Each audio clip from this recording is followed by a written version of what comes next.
Ay, Opo, hello ma'am. po. Eh, yan po. Magandang gabi po. Ay, magandang gabi po. Aware naman po tayo na nasa Windrush Tarot Serye po tayo. At ito po ay may consent ninyo na maririnig po ito ng buong mundo. Kasi social media tayo. Yan. Kuya, interpreter lang po ako ng tarot. Kung ano po yung nakikita ng tarot, i-interpret ko. Kung may sasabihin po kayo o itatanong, pwede nyo pong itanong on the spot kung hindi nyo naintindihan yung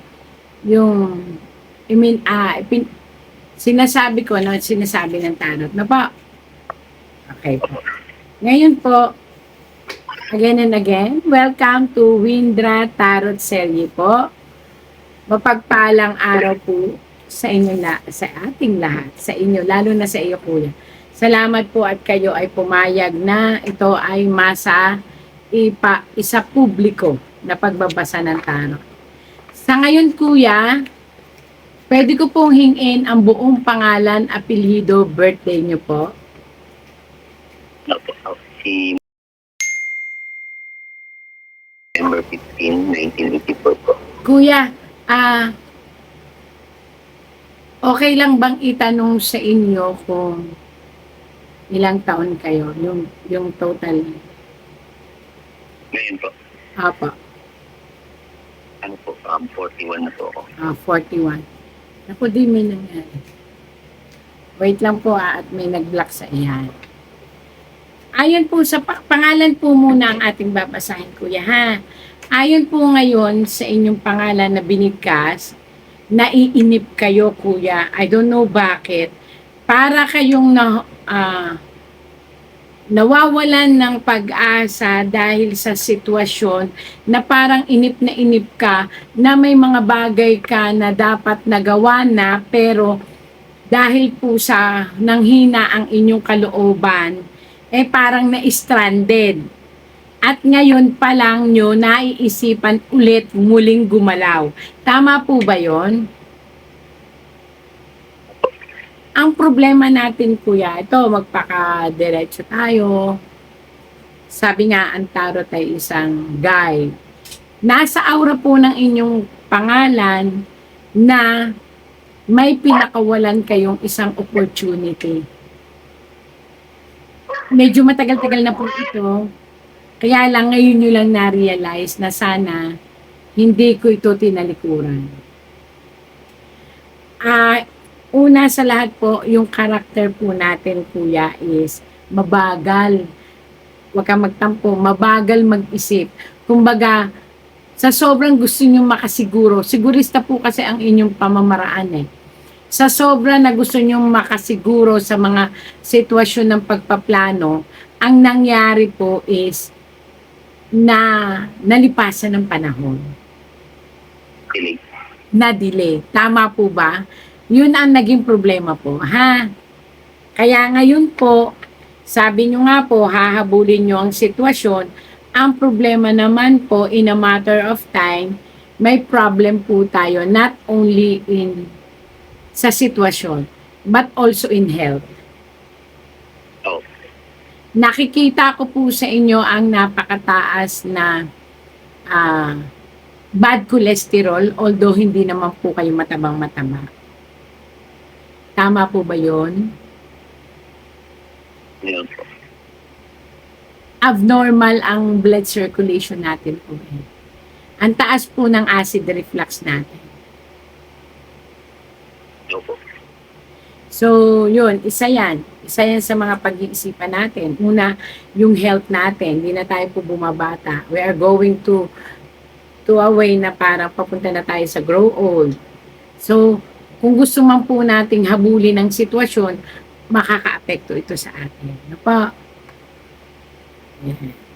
Naunawaan nyo naman yung ibig kong sabihin. Ano pa? Bigyan nyo po ako ng number. 1 lang na hanggang 10. 8.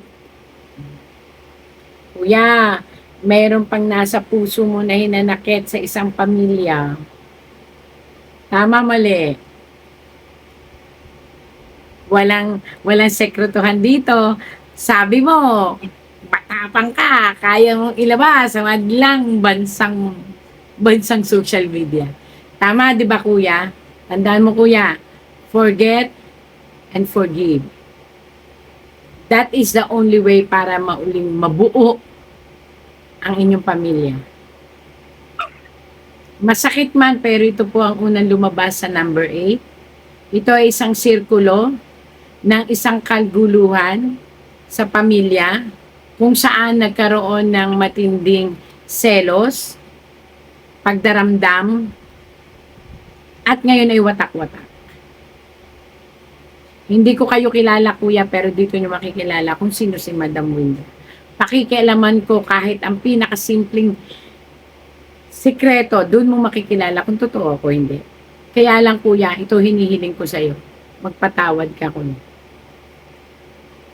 Kapag hindi mo nakuha ang pagpapatawad, di ka rin nila patatawad.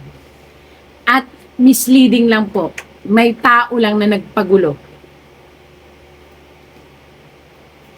Naunawa mo ako kuya? Tama, mali. Tama.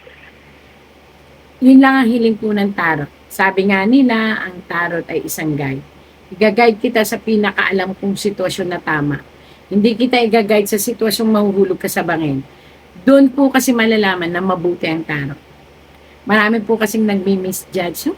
Salbayan tarot, masama ang tarot. Dito, makikita mo, actual, itutuwid kita kuya. Kuya, hindi ko sinabing silang mali, hindi ko sinabing ikaw ang mali. Pero dito sa part na to, mataas ang pride mo. Isa rin yun sa dahilan kung bakit bumagal ang asenso sa buhay. Kasi instead na magkakaunawaan kayo, ang nangyari, nag-freak out, naging magulo.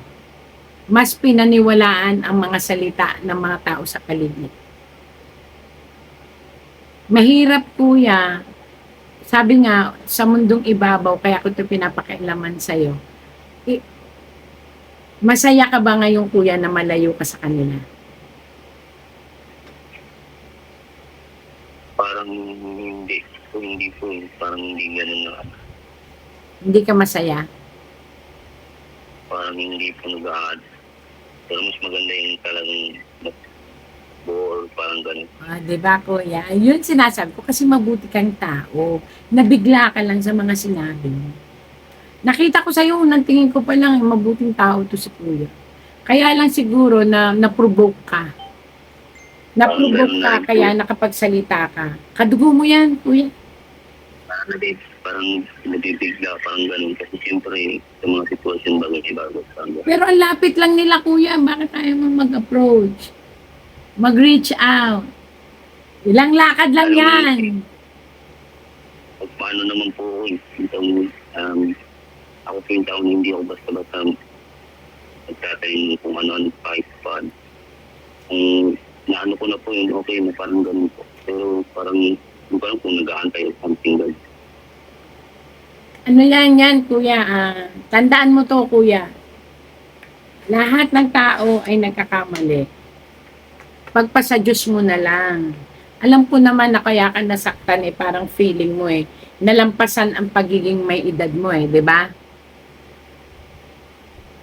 Kaso lang, walang magkukorek.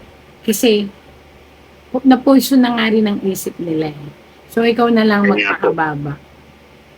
Hindi nga po ano din Hindi ako naman kung kahit sa paano nag-adjust sa lahat ng bagay. Pero, siyempre, hindi ko alam po yung hawak yung isip nila, parang ganun po. Huwag kang mag-alala, kuya, ipipray natin na maging maayos yan. Kasi mabait ka. Nakapagsalita ka lang talaga kasi may narinig ka rin.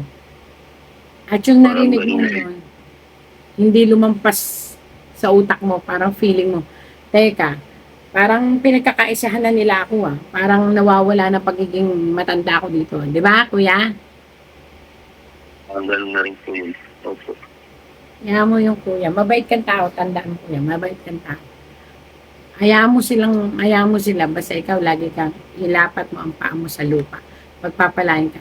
Makaka-recover ka pa, kuya. Itong naramdaman mo kasi na tampo sa kanila ay nung bumagsak ka.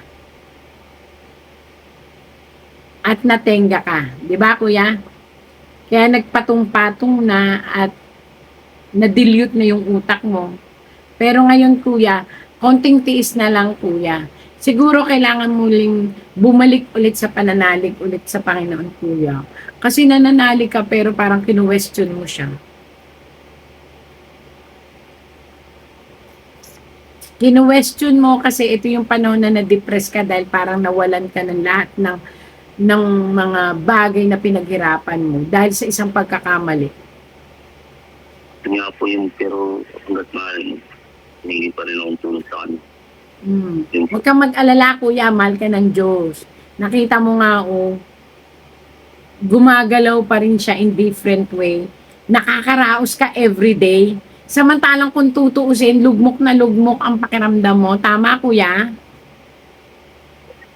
Nakakaahon ka. Tandaan mo, sinabi ko sa'yo, kuya. And, kuya, may isang, I don't know kung ano ito, pero pinipray mo ito eh.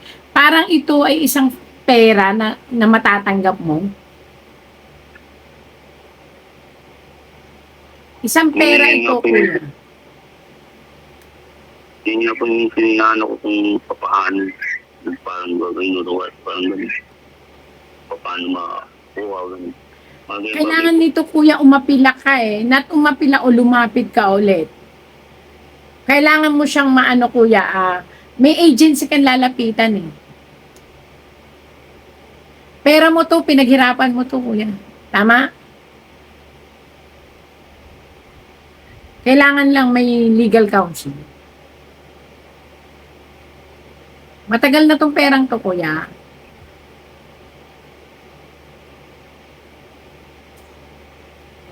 Parang ito minamanifest mo to, kuya. Minamanifest mo tong perang to. Tapos,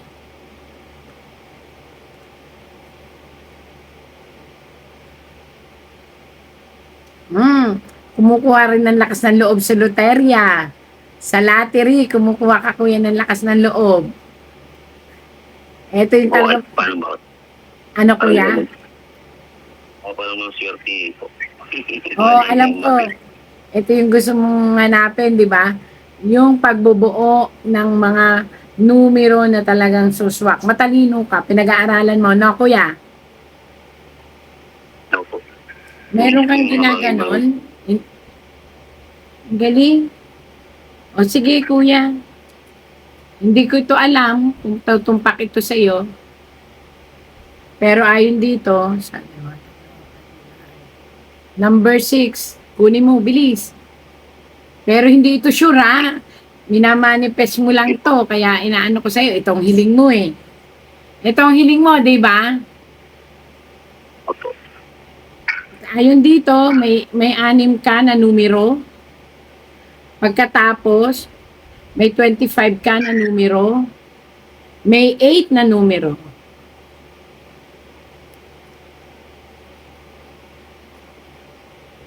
One, two, three, four, five, six, seven, 8. May 8 na numero eh. Wait lang 2, 4,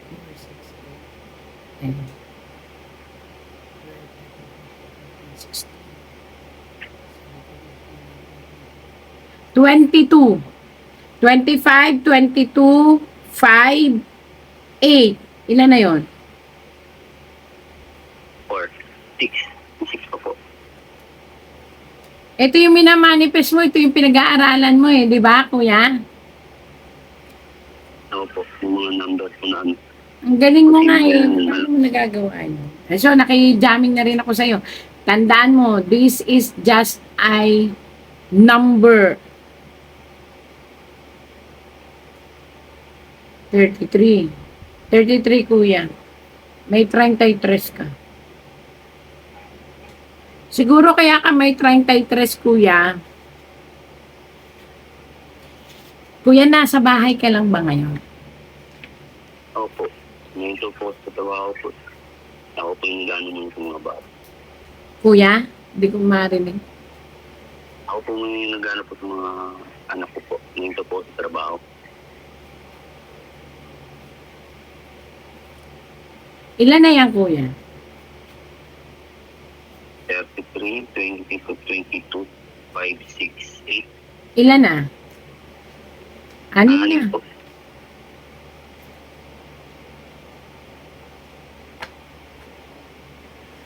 Opo, anim. I-reshuffle mo yan, i-ano mo yan, yan ang lucky number mo. Hindi ko lang alam kung paano. Nakita ko lang yan, yan ang una mong nasa utak eh. Sana mabigyan ako ni Madam Windra ng magandang number. Tama? Opo. Yan din po yung ano ko minsan. Eto, una pa lang. Kaya lang, pinagpayuhan kita tungkol sa pamilya. Kasi ate, kay kuya ganito, hindi tayo pagpapalain ng langit kapag mayroon tayong nararamdaman na mabigat dito. Ako, ang kahit sino ay walang po pwedeng maghusga sa'yo. Nalaman ko lang ang buhay mo dito sa tarot. Hindi kita kilalang kilala. At on the spot, na ibigay ko ang kahilingan mo. Di ba? Pag-aralan mo lang yan kasi hindi ko alam kung yan talaga ang lalabas, pero nandyan ang manifestation. Total, magaling kang mag-aral ng number, nandyan yan. Mark my word, nandyan yan. Kasi nakita ko yan sa mukha mo kanina. Tapos, kuya, tandaan mo, magpakatino ka na. Huwag iinom ng sobra-sobra. Yan ang problema natin sa iyo. Ha? Nawawala ka sa kaisipan mo kapag ikaw ay may naiinom. Ha? Opo. O paano kuya? Naibigay ko na yung wish mo. Okay na tayo? Salamat po, ma'am. Tandaan mo kuya, yung number na binigay ko sa iyo, yan ang number na nabunot ko sa tarot. Yan ang pag-aralan mo. Alam kong matalino ka, tsaka meron kang ginagano, ginuguhit-guhit na papel. Ano yun? Tandaan mo, pag nakuha mo yan, ha? Nandito lang si Madam Windra. Barato. O, sige kuya, pinasaya ko buhay mo, ha? Yan lang naman ang request mo. At ang pag-ibig, huwag masyado. Tama na, reshuffle na yan. Bye-bye. Bye-bye, kuya.